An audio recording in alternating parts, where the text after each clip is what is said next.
Mahanidhi, Sri Chaitanya Prabhu Vande Nityananda Sahoditam, Sri Nadanandam Vande Shivarika Chanadam, Gopijan Swamitam, Vrindavanabhanavaram, Sri Gauranga Nityananda Shivarika Chandra, Hare Sivasri Gaur Bhaktivinoda, Hare Krishna, Krishna Krishna, Hare Hare, Hare Rama, Hare Rama.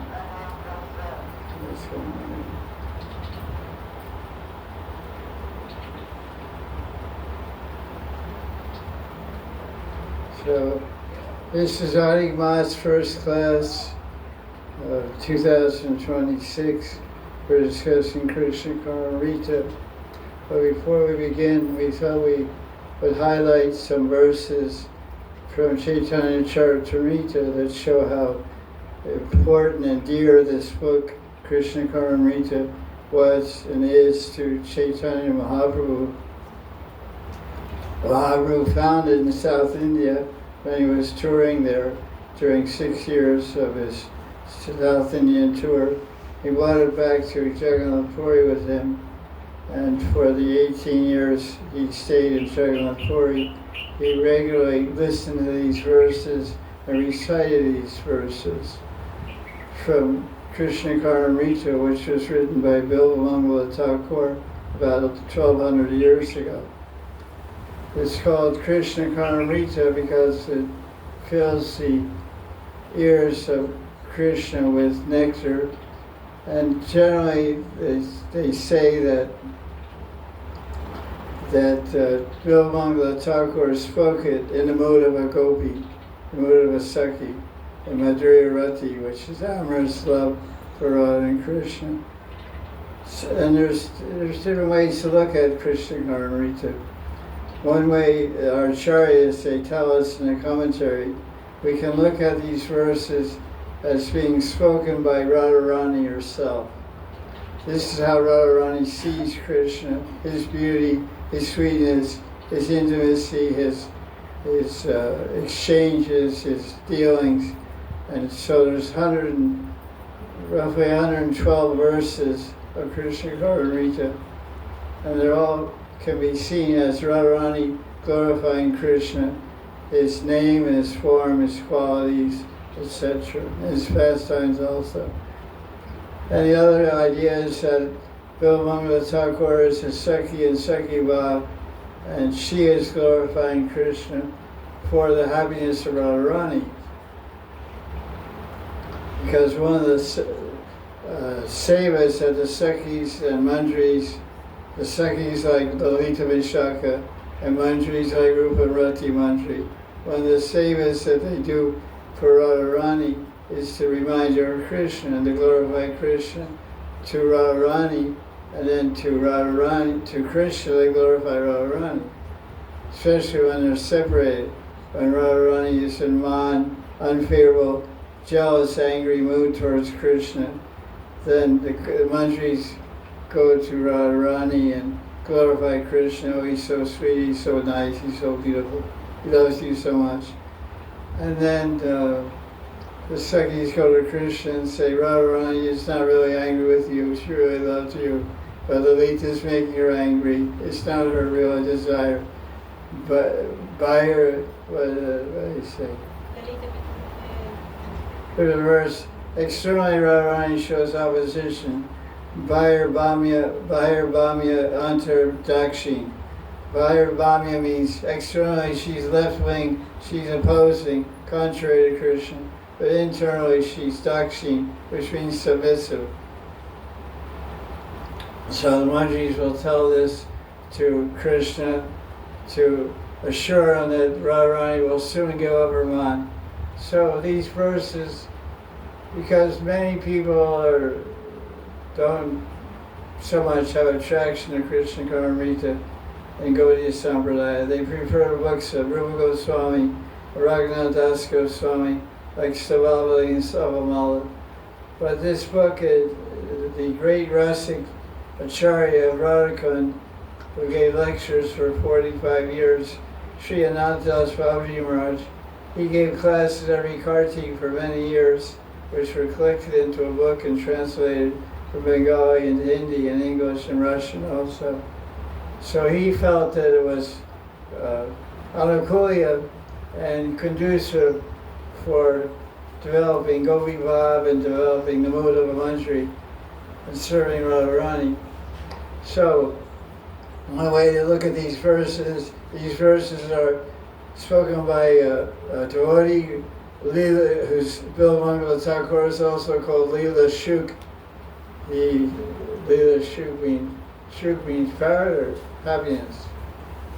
Leela Shuk or Shuk? Parrot. So he's a parrot of Leela. So it's his Gopi Bhav glorifying Krishna, or it's Radharani glorifying Krishna, or it's Krishna as Mahaprabhu glorifying Radharani to try to understand what is Radharani's Mahabhav. So there's many, because Mahaprabhu, Chaitanya Mahaprabhu recited many of these verses, and Krishnadas Kaviraj explains in Madhya chapter 9, verse 306 to 309, Krishna Karnamrita Shuni Prabhur Ananda Haila. Mahaprabhu felt great bliss by hearing Krishna Karnamrita. That's 306. 307. Karnamrita Samavastu Nai Shivavani. There's nothing can equal or compare to Krishna Karnamrita in the three worlds, Tribhuvan. Hare Krishna Shuddha Prema Gyani. This book, Krishna Karnamrita, gives knowledge about Shuddha Prema, pure love of Krishna. Verse 308, Madhya chapter 9. Saundarya Madhurya Krishna Leela Avadi. Sejani Ye Karnamrita Pade Niravadi. One who constantly reads Krishna Karnamrita will know the beauty and sweetness of Krishna Leela. Verse 309. Sri Chaitanya Mahaprabhu himself glorified Krishna Karnamrita. He said it's a Maharatna, it's a great jewel.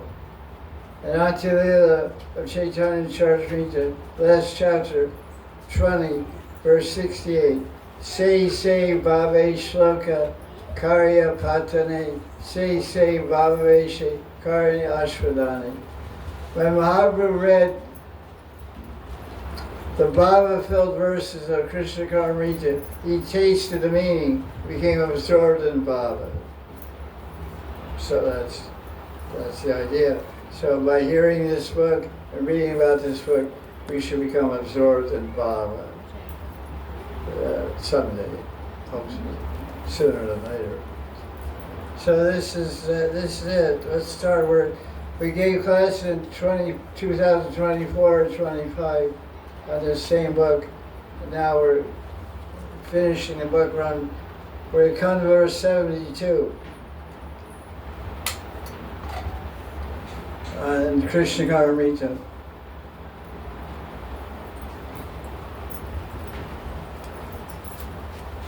Kemidam adara viti kupta vamshi ninadam karati nayananor nakam api premadaram tamidam tadidam amar viti turlabam Vallabham nine Shivana kamaniyam Jivatam Jivatam cha.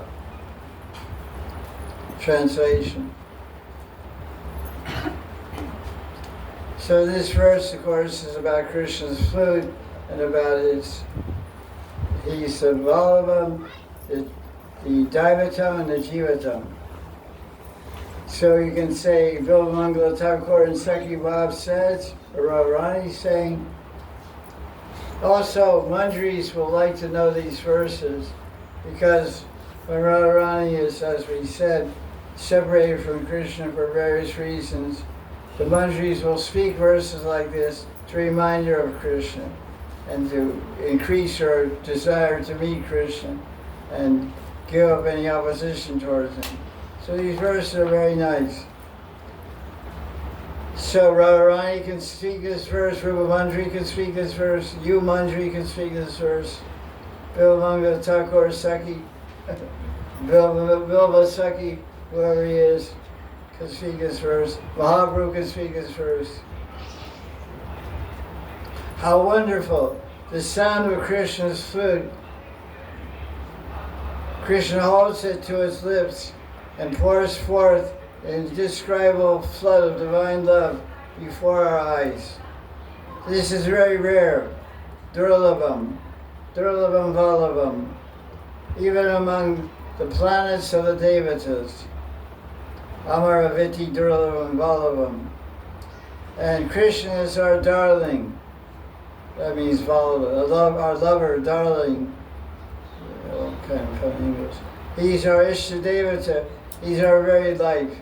He delights the three worlds. Shivavana Kamaniyam, Devatam, Jivatam. So in this verse, Radharani is remembering basically, Radharani is remembering Krishna's flute basically. And then when she remembers, that's like the sweet aspect of her. So she says, Amaraviti Durlabham Vallabham. He's difficult to attain by the Amaraviti, those who live in the place of eternity.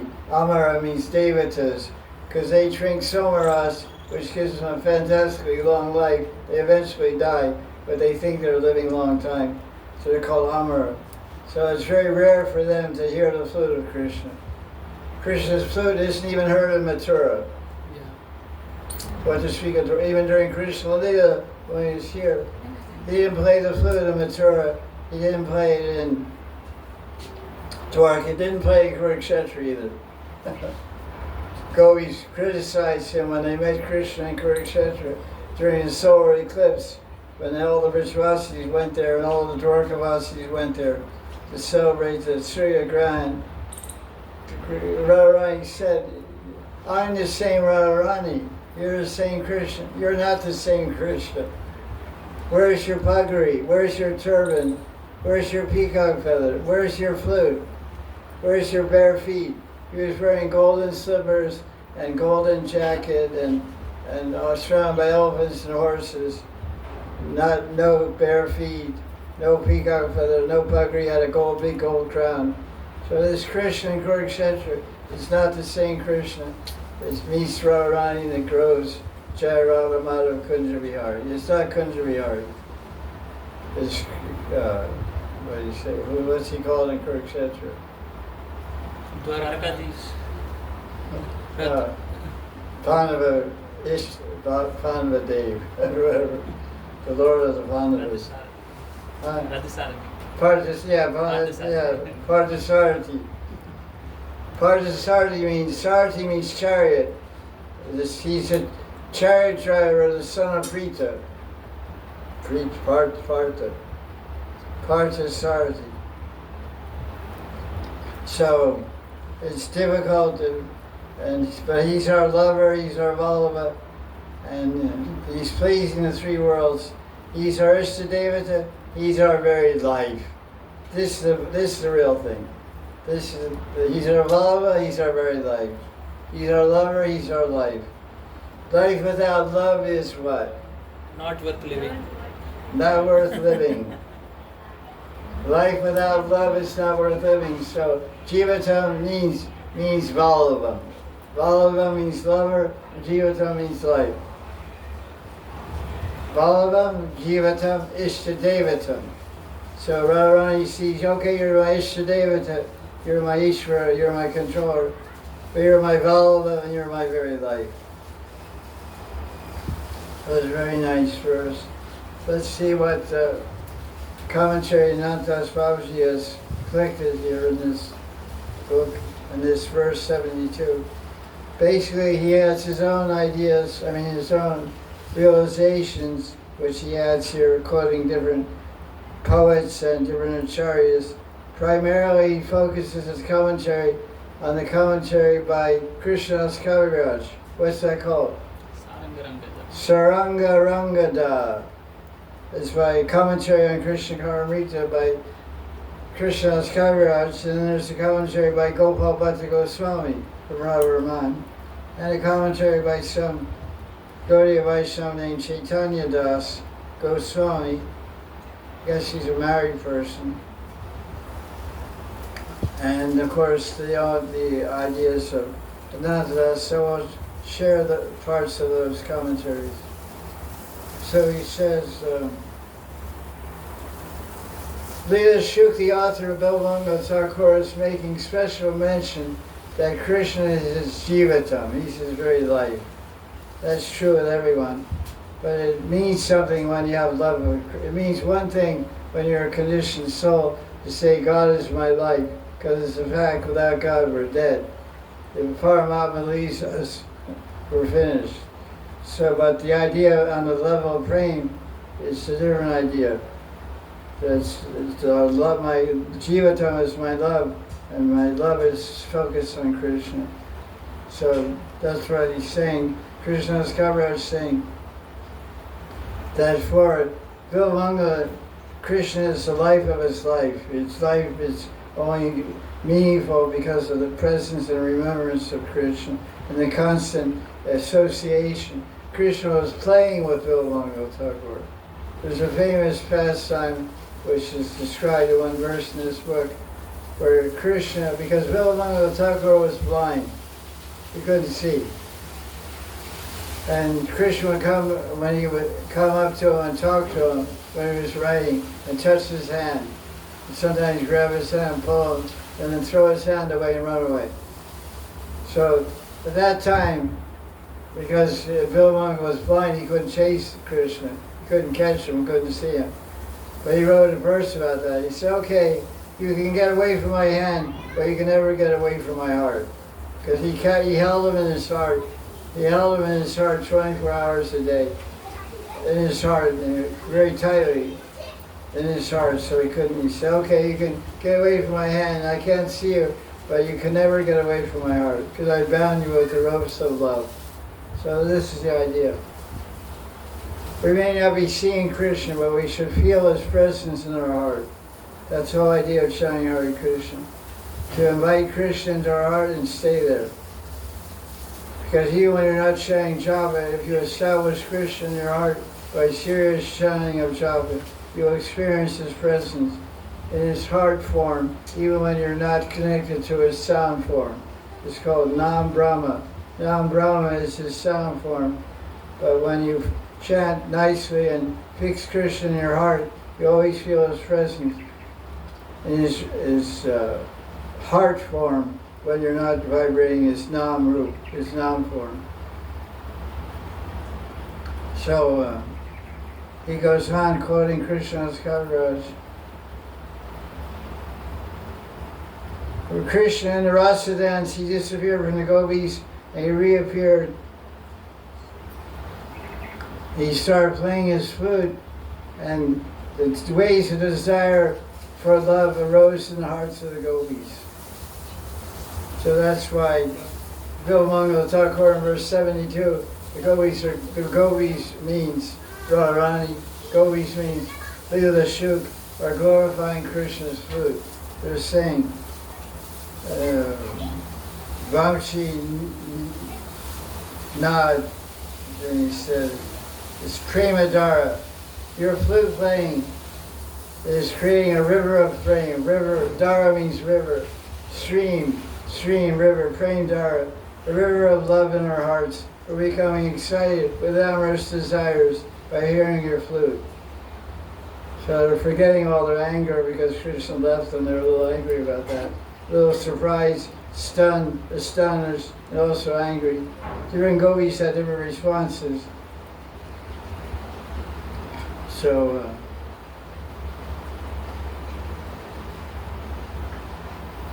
So now Krishna's Kaviraj explains why Krishna's flute is so unique.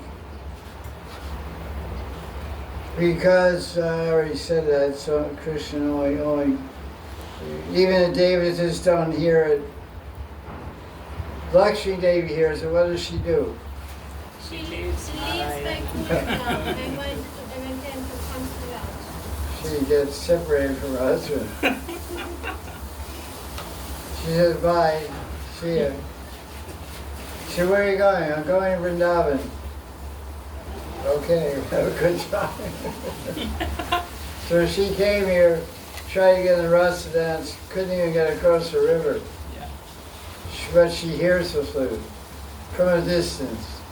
It's like sometimes some Babaji plays flute on the banks of Radhika in Karti late at night. And you can hear, if you're anywhere near Radhika, you hear the flute. I hear it from here. I was speaking on the veranda. At 1 o'clock, 2 o'clock, the flute's floating through the air. I sometimes romanticize that that's Krishna. Especially the full moon's out, you know. Nice flute. It has some microphone, it has some amplifier. Just one flute, no other instrument. Maybe it's Krishna, I don't know. I'm too tired to go find out. I don't have that much Krishna for Krishna, that much taste for Krishna. Nidra has to be wrapped up pretty tight. Anyway, someday I'll give up Nidra and embrace Krishna. That's the problem. Okay. So this flute only belongs to Krishna Vrindavan, and when he plays it, but Lakshmi gets mesmerized and hypnotized and captivated, gives up her husband Narayan and Vaikuntha, comes down here, gets stuck in Vallabham across from Keshigat, does austerities, eats bay leaves every May, and now she's feeling pretty good because she gets some bale juice. Those bale fruits are ripe now, you know, orange inside. And then she juices them up and feels pretty good. Otherwise, rest of the year she eats leaves. Nice, huh? Are you going to fall asleep or fall at the random? Which first? Which going to come first? You don't look too awake. If that's your awake pose, I hate to see you sleeping. I slept so much. Sleeping. I said, are you sleeping or you're going to fall off the veranda? Okay. Either way, it's going to be exciting. Okay, yeah, you should try sleeping sometime. So, one time now, when Krishna was sleeping in Dwarka, this is cited by Krishna's Kaviraj's commentary, Srangarangata. He was talking about his flute in his dream. When he woke up, Satyabhama said, what's this flute? I never seen a flute over here. I see you have a bow and arrow, you have arrows and bows in Dwarka, you have an army, you have soldiers, you go out and fight sometimes. But I never heard of singing a flute. What is this all about? So he says, oh, even the Devatas, they go crazy when they hear my flute. And in Vrindavan, the cows, the bulls, the calves, trees, deer, birds, grass, creepers, rivers, everything stops moving, becomes spellbound in ecstasy.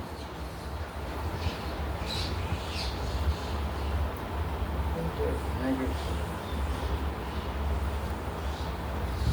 Go ahead. When I play the flute, and they act contrary to their nature.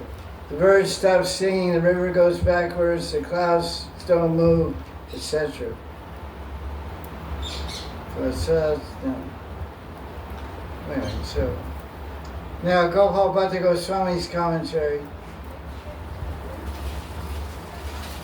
He said, Vallabham is aware that Krishna has a very loving nature, but he says in this verse, he says, Prem Dara, but then he says, Durlabham, Vallabham. My Vallabha, my lover, is very Durlabha, means difficult to attain. Lobha means attain, Dura means difficult. It's very hard and difficult to attain this Prem Dara Sham. He's a river of love, but it's hard to catch him, hard to hold him. Try to hold a river. River's rushing. Try to go to hardware and hold the Ganga. Ganga holds you and takes you to Calcutta. It's very forceful. People drown every day in Ganga. Of course, you get liberated. That's a good deal. If that's on their agenda, but if it's not, then it's still disappointing. So he says. So then Gopal Bhatta Goswami says, he talks about Krishna's love exchange. There's a famous verse in Gita where Krishna talks about love, chapter 4, verse 11. As you surrender unto me, I reciprocate with you accordingly. So it's basically, you love me, I love you. Of course, he's loving us even though we're not loving him. What's the proof? He's always with us. Sunshine, moonshine, food, water, earth to walk on, body is breathing and living and digesting food. That's all Krishna's love and compassion. But we're just taking everything. They have a very common phrase. God gives. What's that thing? Another thing. God gives and forgives. We take and forgive. We get. And forget. Sounds like sex version of the same thing here. What's the rest one? God gives and gives. Forgives. And forgives. God gives and forgives. We take and forget.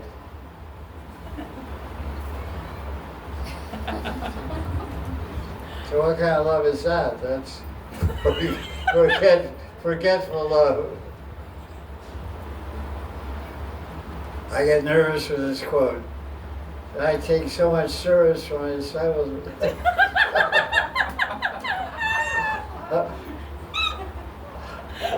I'm racking up a big debt, so I have to come back next life or stay back.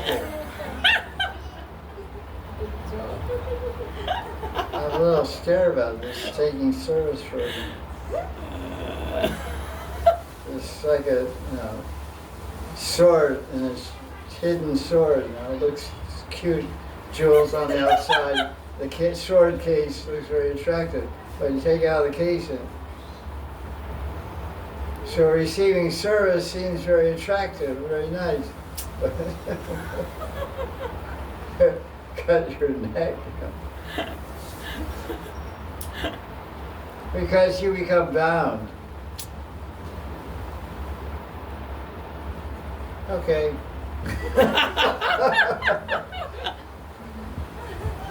The sweet and bitter taste of love. So, this Krishna responds to a devotee's love, but it's difficult to reciprocate with the love of Krishna. So that's the predicament Krishna got in Vrindavan. Krishna was one lover. He was surrounded by 16,000 lovers, and even more sometimes. And so one time he said, "Listen, girls, don't be upset with me. Well, I'm a little short on change. My ATM card is overdrawn. I can't pay you back. I'm taking so much service from you, accepting so much love. I can't pay you back. You'll just have to. The only payment I can give is giving you more service."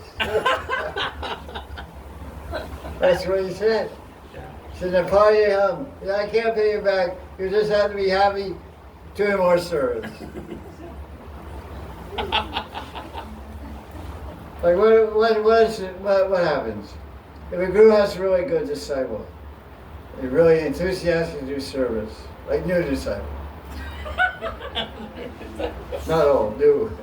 So the guru says, okay, do this, do that, do that, do that. Then he does all the services, 10 services, and it's still enthusiastic. He says, Gurudev, can I do some more? Yeah, just more. Then 10 more. Then there's called a burnout stage. A rocket goes up and it burns out one booster and falls down. And then it goes farther, then another booster, then it starts going around. So the really rocket goes far. up, down.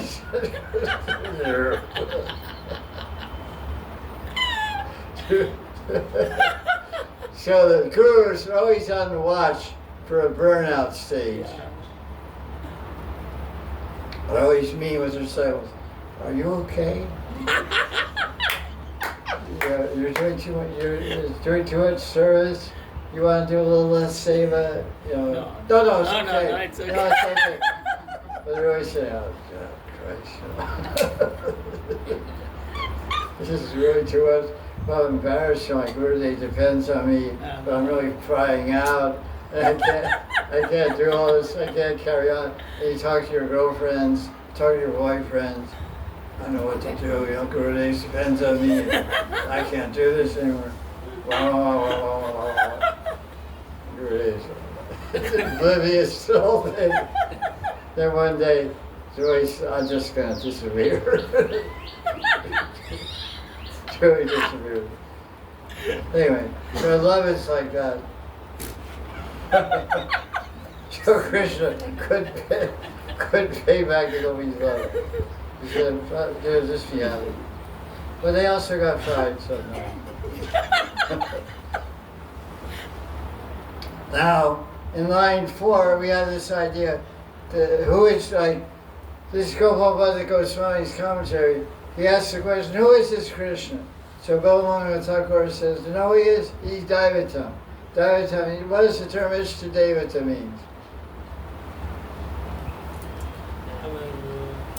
Beloved deity. Ishta means Ish. Ish means what? Own.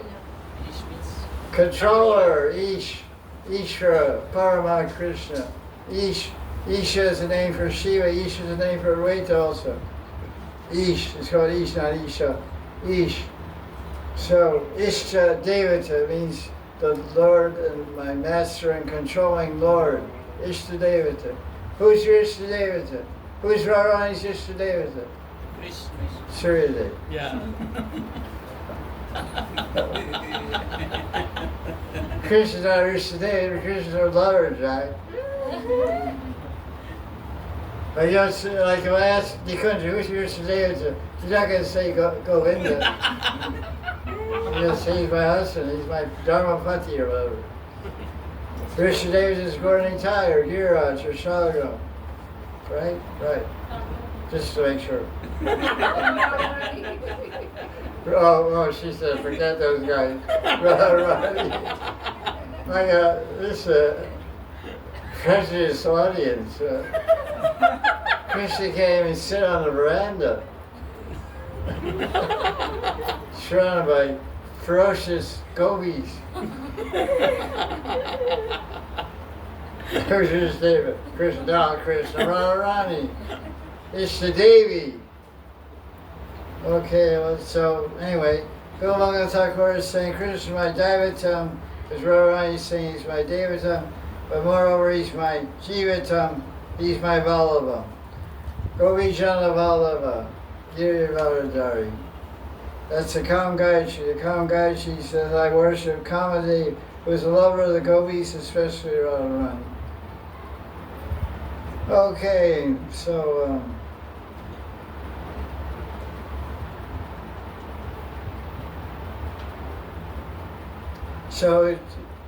Gopal Goswami explains the relationship between Ishtadevata and Jivatam. Generally, our Ishtadevata is not our Jivatam. Ishtadevata is someone we worship to get something we want. He's our provider, our supporter. But our Jivatam is our very life, something very close to our heart. But here, Gopal Thakur is saying Krishna is worshipable, he's our Ishtadevata, but he's our very life, because we love him. Generally, Gopal Goswami says, who we worship is not our Jivata. Our Jivata is not our worship, our Devata. However, Krishna is both.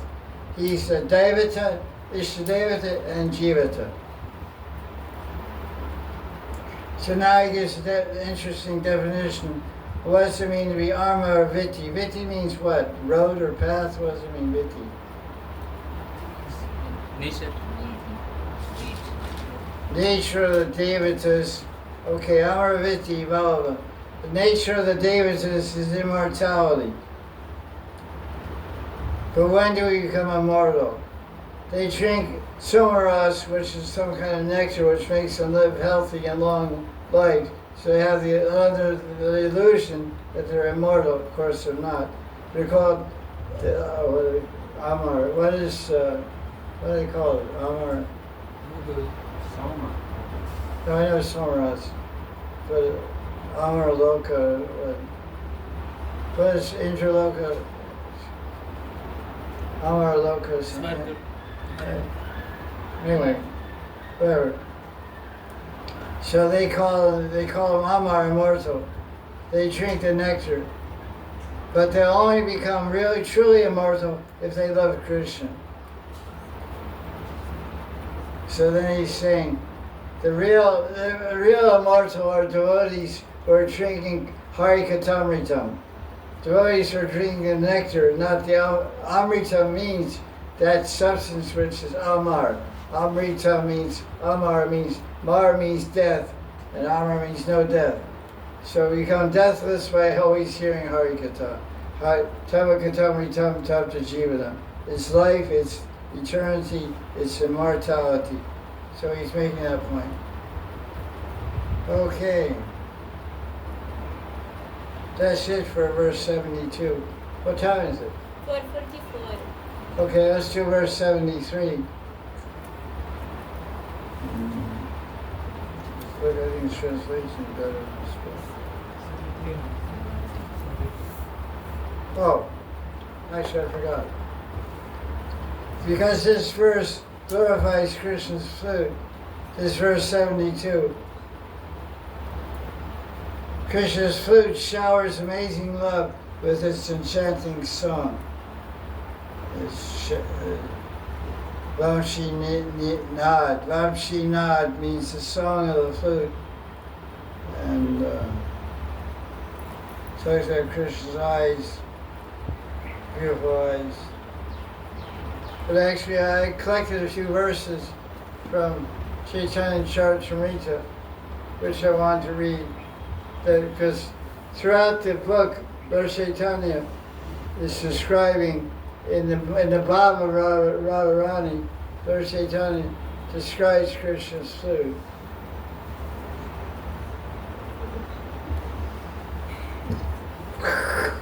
This is like a Bible or is that a big book? Oh, this is interesting. Where's another page? Oh, okay. There's another one.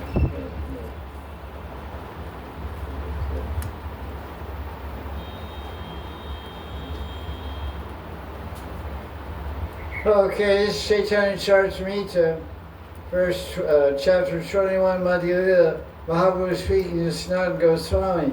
These teachings are called Sanatana Shiksha. So he describes the beauty of Krishna's body to Sanatana Goswami. Then he describes about Krishna's flute. These are all Bengali verses, or maybe Sanskrit. Like Sanskrit, Bengali. Dwani Bada Udata, I guess it's Bengali. It's kind of similar. So these are nice verses. Say Dwani Chodike Daya, Anda Bedi Vaikunta Jaya, Bali Paishe Jagatara Kane, Sava Matayalakari, Balatkari Anedari Visheshita Yuvatira Ganin. The sound of Krishna's flute spreads in four directions. Dwani Chodike. Even Krishna vibrates the flute within the universe. The sound pierces the covering of the universe and goes to the spiritual sky. Thus the vibration enters the ears of everyone, especially enters Golokadam and attracts the minds of the young damsels of Brajabhumi. Yuvatira Gani, and brings them forcibly to where Krishna is present. So the flute is like a hypnotist, like a tantric. Krishna plays his flute, captures and chants and captivates the gopis. Verse 142, chapter 21. Dwani Bada Udata Parivrata Bange Vrata Pati Kola Haite Talayane Vaikuntara Lakshmi Gane Ye Kari Akarshane Tara Age Keva Gopigan. The vibration of Krishna's flute is very aggressive. It breaks the chastity vow of all women. The vibration forcibly rips them off the laps of their husbands. It's like an earthquake. It's like a jet plane ejector seat fighter pilot. The fighter pilot first by the jump boing. So Krishna's flute ejects the wives, they pop right off the lap, boing. Even Lakshmi Devi comes from Vaikuntha, to say nothing of the 4 damsels of Vrindavan. 4, it doesn't say 4 anywhere. They're rich. I wish I was that poor. This says Gopikane. Akarshane Gopikane attracts the gopis to Krishna. The poor. That's it.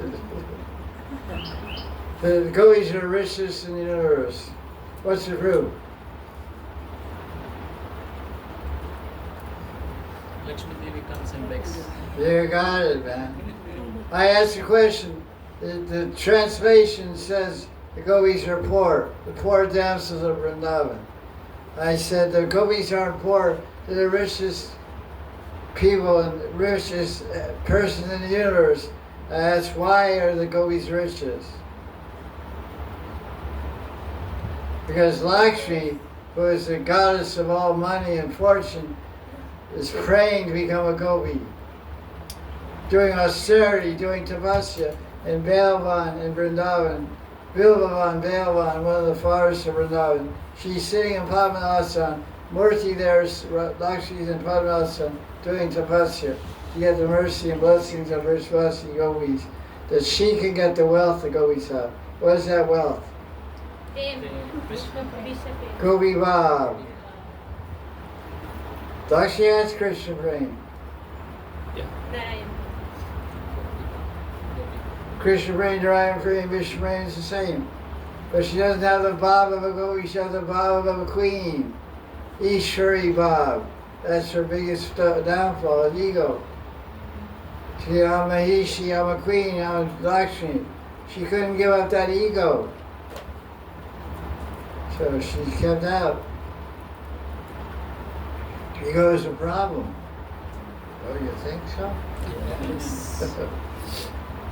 Can be a big problem. Okay, what else you got?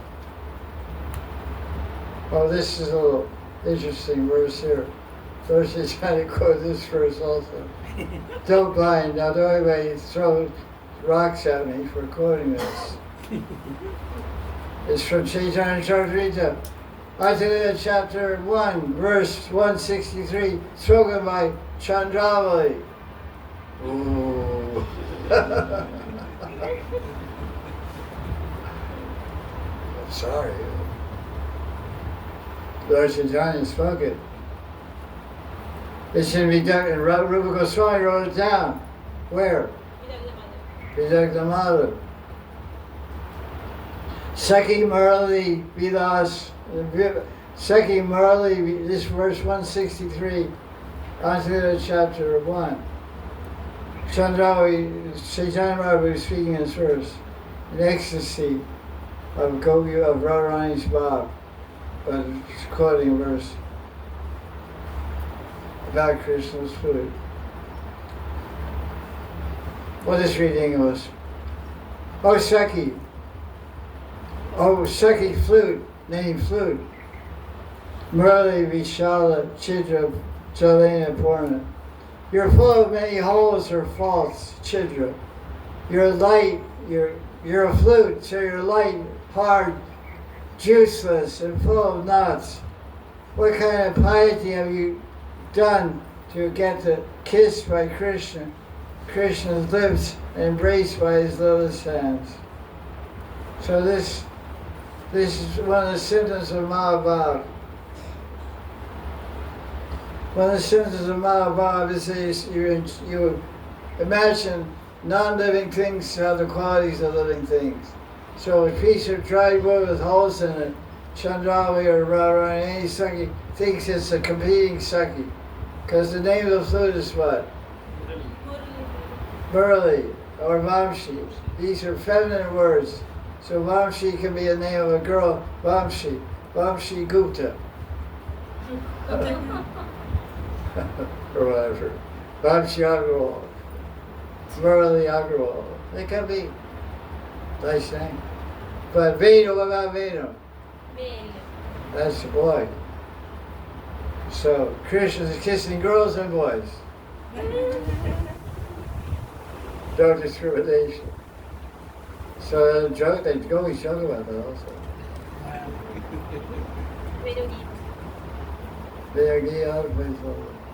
So anyway, that's interesting about the flute. So let's look at verse 72 or 73.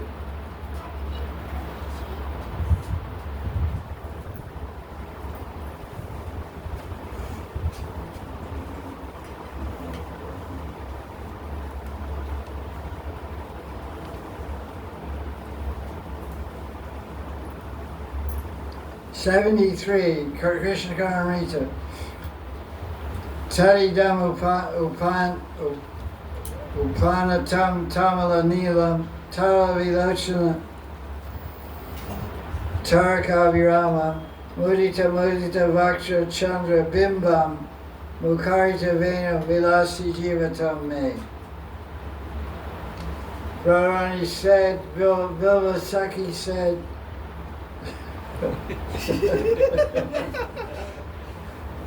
Mahaprabhu said, you say, this person approaching me is dark bluish gray like a tamal tree. He has charming eyes which resemble stars moving restlessly. The shining orb of his moon-like face is overwhelming with delight. His face radiates joy like the rising moon. He is furtively sounding his flute. He is my very life. Again the word Jivatam. So let's see commentaries on this verse.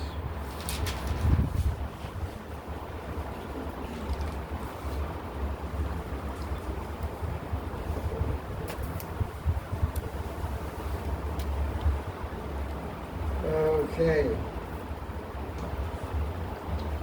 So this verse, Radharani, you can say, is glorifying Krishna's effulgence, his eyes, his face, and again his flute.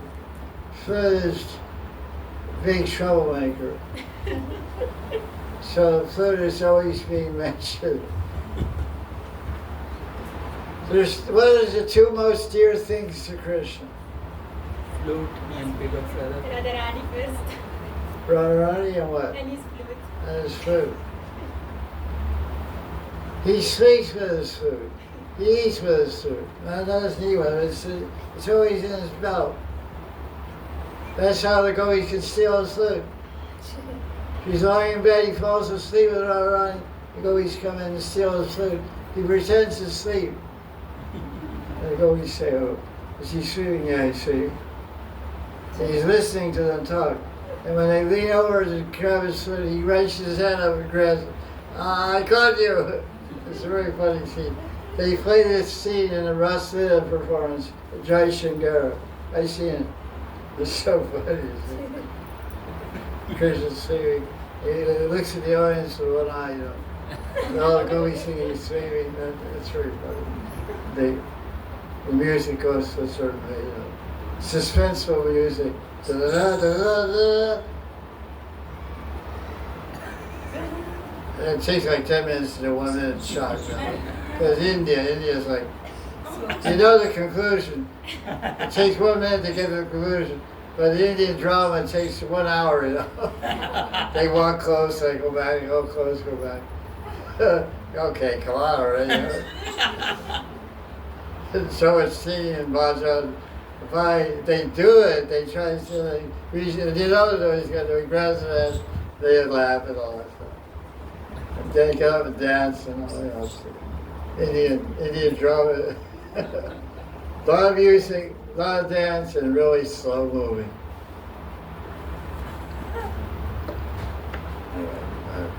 So Rara is saying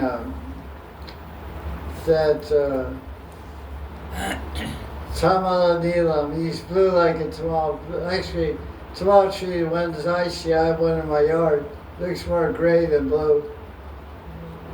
I guess you could say blue, but looks more like dark gray. Bluish gray. Charla Vidochan Taraka. This is a very interesting word that Vallabham was using here. He's saying Krishna's Vilochan is Taraka. Taraka means he's got star eyes. In other words, his eyes are really shining. There's 2 times a guy's eyes become shining. When he falls in love, when he's drunk. So what's the difference?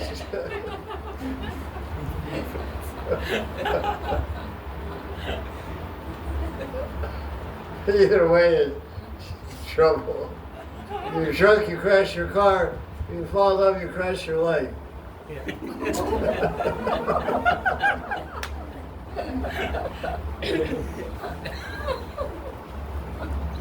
Crash your car, you can recover from. Buy a new car.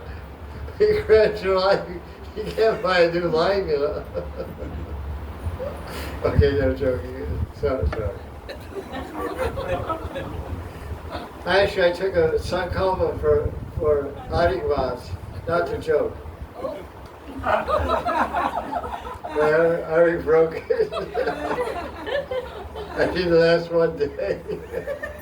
2 hours. So, Taraka Abhirama, it's very satisfying. His looks are very like star eyes. His pupils are like shining stars. Because what? Because he's in love with Radharani. Full of anurag. It's newer taste and excitement every moment. Then Radharani describes Krishna's face like a moon. It's shining like the full moon. Vaktra means face. Mudita means it gives great satisfaction. It's satisfying, completely satisfying. It's like Purna, Tara, Done. Mudita. When an adjective is repeated twice, it's because it's excessively satisfying and pleasing to see his face. His face is the most attractive part of a person. Mukharja Venu Vilasi. The Venu is making all kinds of pastimes with its music. Mukharja means sound, it's music. And this Krishna I'm seeing approaching me is my life. So Kaviraj Goswami's commentary, he said, this is the beginning of Ras Lila. Krishna is standing between 2 gopis. Let me ask you a question. Is there one Krishna for each gopi? True or false? True. True, false.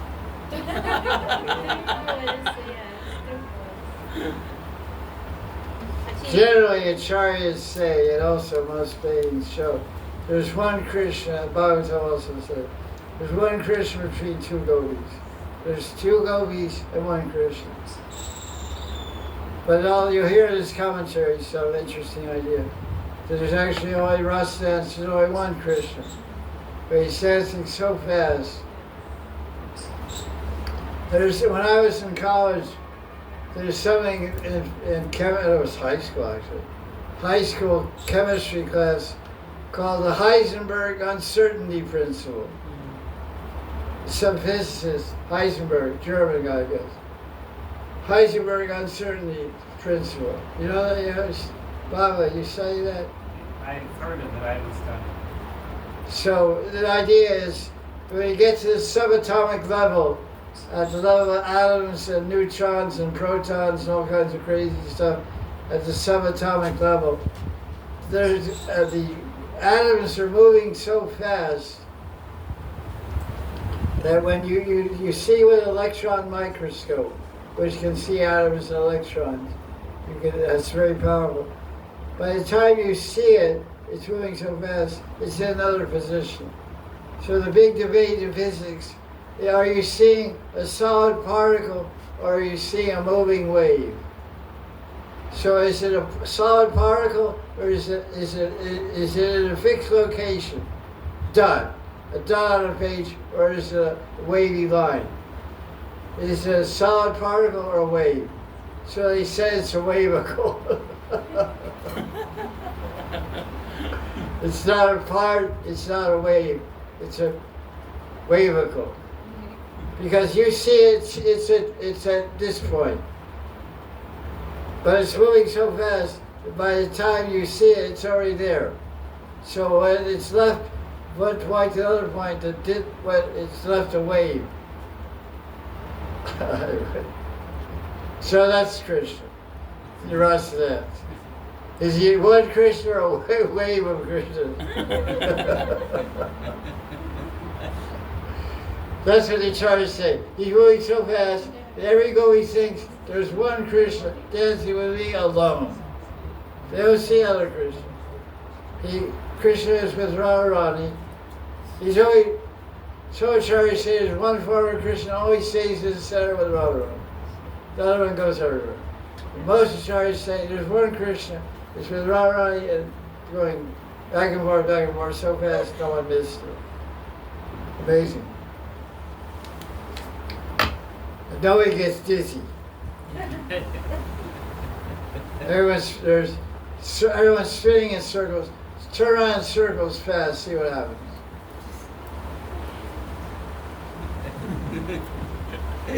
You become a Sufi. Whirling dervish, Sufi dancer. They whirl themselves in ecstasy of God, love of God. That's pretty cool. It's like a Rasa dance. The primordial movement. So let's see what we have here. So Krishna's appearance. Rasavati Rai Krishna, Rasavati Rai Radharani and Rasaraj Krishna are dancing. Millions of cubits faint on seeing their dancing. What time is it now? 5, 6. 5, 6. Okay, we'll continue verse 73 tomorrow, because now we're supposed to have right now. Jai Jai Shri Radhe Shyam.